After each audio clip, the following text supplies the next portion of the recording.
Ikaw, oo, ikaw. Gusto kong sabihin sa'yo na hinahangaan kita sa katatagan na meron ka. Hinahangaan ko ang pagpili mo na tahakin at ipagpatuloy ang laban kahit gaano pa kadilim ang tinatahak ng daan, para lamang kilalanin ang tunay na ikaw.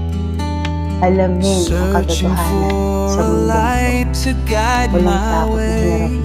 Alam kong marami kang iniluha bago ka tuluyang nagtulong sa lahat ng sugat at takot na nakuha mo mula pa ng itinatang. Alam kong ilang beses ang nalugmok, pero pinilit mong bumangon. Tiniis mo lahat ng panghuhusga. At ngayon, nasa liwanag ka na. Salamat. Salamat sa liwanag na gabi.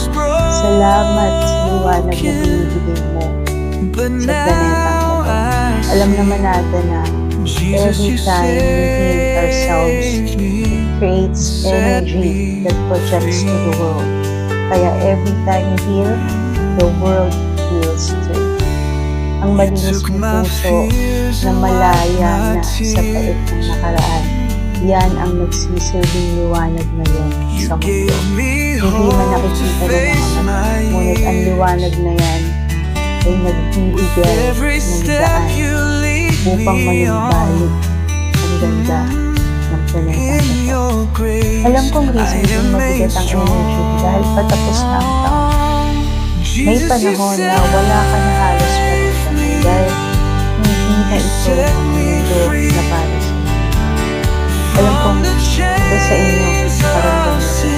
Dumating din sa punto na hindi mo nakilala ang sarili mo sa salamin dahil wala na ang dati.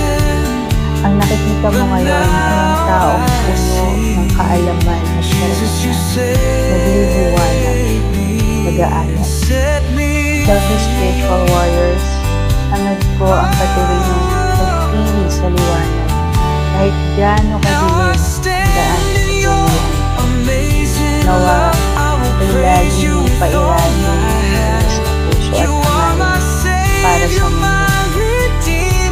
Nagsilbing ilaw hanggang ang iba ay maakit ng liwanag.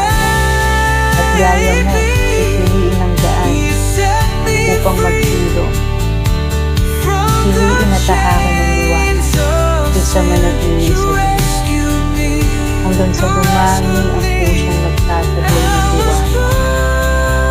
Hanggang sa dumating ang panahon na ang mundong ko ay mapuno na ng mga nagliliwanag na puso.